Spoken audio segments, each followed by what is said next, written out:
Good morning, Dawgpound South campers. This is the Cleveland Browns Dawgpound South podcast, part of the Fanatical Elves Network, part of the Fans First Sports Network. I'm your host, Steve Gill. And, well, tomorrow, legal tampering starts. They've already had illegal tampering at the Combine, but tomorrow it all starts. Big numbers are going to be thrown around. Those are numbers provided by the agent to drum up business. They're not really how contracts are structured. So just remember that. Number two, Friday, and this kind of caught me by surprise, restructured both Deshaun Watson and Denzel Ward. I knew they were going to do it, and I figured they'd do it over the weekend. But they did it Friday, which was kind of weird. According to Over the Cap, the Browns now have $15.8 million in cap space. That's nice. That tells me that they may have a few deals already worked out or close to being worked out, and they just wanted to free up the money. Gone are the days where the Browns had a ton of money because they really didn't sign a lot of good players. Now Andrew Berry kind of creates money that he needs to sign certain players. So he needed about 15.8. Now that includes our new right tackle, Tyree Howard. And I agree with Jack Duffin on this. Jack Duffin is excellent at predicting what Andrew Berry will do. His salary will be in the $5 million range year one, and then the upfront cash will probably be in the $20 million range. That's money that does not count against the cap. So 5 of that 15 is going to be for our new right tackle. And they are going to get probably on Wednesday, I'm hearing insurance money because of Deshaun Watson. It's only going to be about $5 million, but obviously $5 million, you can sign a right tackle. So I'm pretty sure that they're going to be fine. But it also kind of made me think, well, they got some stuff lined up. So and they're going to need some players. Right now, I saw that Markel Bell, offensive lineman for the Miami Hurricanes, came for a top 30 visit. That's very interesting. And they already talked to Burke from Memphis. These are guys that'll be around on day 3. So they are doing their due diligence on offensive linemen, which they need to be doing their due diligence on offensive linemen for the entire draft from Thursday night all the way to the end of Saturday early evening, which is fine. Bring in camp bodies, put them on the draft them, put them on the practice squad, develop them. They're your future stars. So what's going on? Hearing a few other things, of course, on social media, you're going to hear Brian Thomas's name quite a bit from Jacksonville. And like I said, I joked that Andrew Berry took advantage of the Jaguars. And like I said last week, both teams got what they wanted. Jacksonville in the trade down got Travis Hunter, and they're happy with that.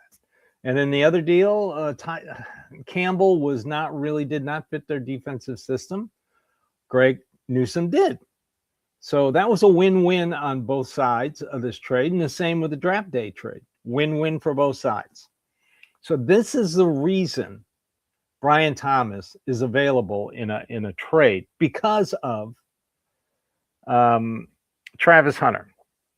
So as a rookie in 2024, Brian Thomas had 87 receptions. Last year, he only had 48. There was a drop-off. They were trying to get the ball to other people. They were trying to get the ball to Travis Hunter when he was playing wide receiver. So he has become expendable to the Jaguars. And the Browns, I have heard, has definitely inquired about Brian Thomas Jr. Let's take a quick break. So that's one part of the wide receiver market. The other trades, I just can't see him happening. AJ Brown, no, don't want him.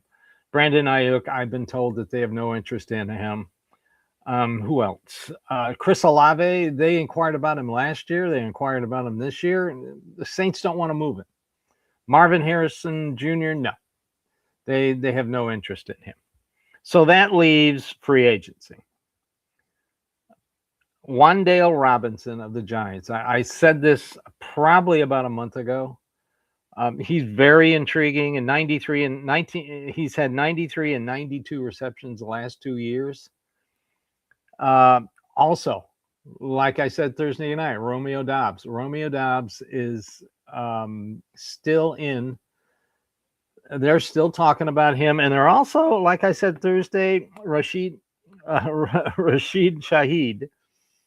They're interested in him as well. So they will get a wide receiver in either free agency or trade. So other things I've heard. Now this one confuses me. Benjamin Albright, he covers the Broncos and he does do national news for the NFL, and he's pretty damn reliable. I've always liked him, but he posted as an answer to something that the Browns and Myles Garrett have not talked since they announced that Jim Schwartz wouldn't be the new head coach. This is totally false, and I don't know where Albright got this. But I'm heard that, yeah, the Browns and Myles Garrett have been in communication. See, you got to watch, even the most reliable beat writers can sometimes get something wrong. And I hate to say it, but Benjamin Albright got this one totally wrong. They have talked to Myles Garrett. They have been in a communication. So let's let that rest.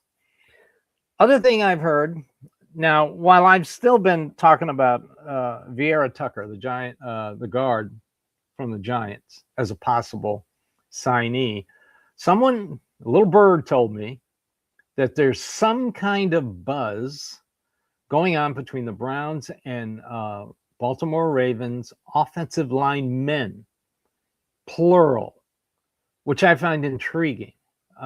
Something's going on behind the scenes that nobody knows about. Nobody's reported.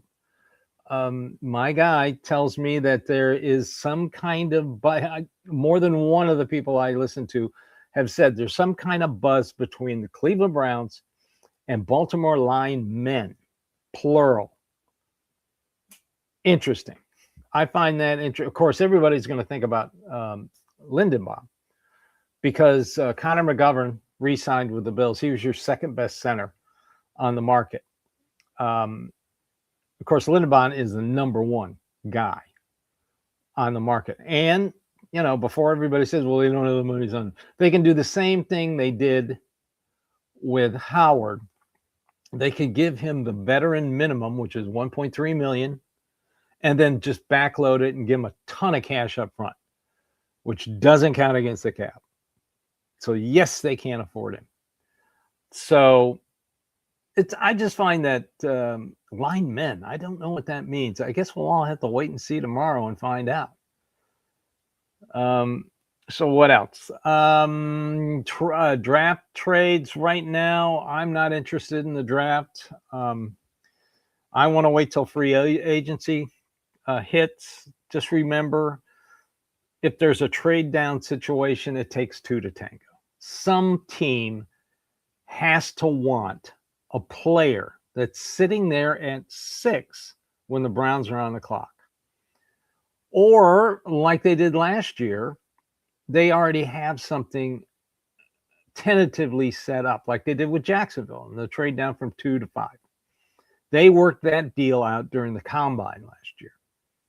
So unless that's already happened, I mean, you don't go into the draft day and go and be put on the clock for 15 minutes and all of a sudden all these deals start to happen. You prime them before the draft even starts, and you require everybody to keep their mouth shut. So that's what I'm looking for right now, offensive lineman, wide receiver, free agency. I've also heard Braxton Jones' name quite a bit, tackle. So it would be nice to get a tackle, sign Tyler Lindenbaum, get Batonio and Tavon Jenkins. Now, Batonio is interesting. He has not announced that he's going to retire. And the longer this goes, the more I'm thinking he might be back. They've got till the 10th when they push back his void date. That he might have already told them. That's why they went out and restructured.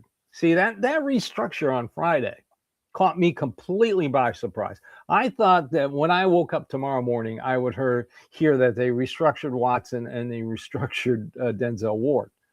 Oh, and by the way, Watson is still off this team next year.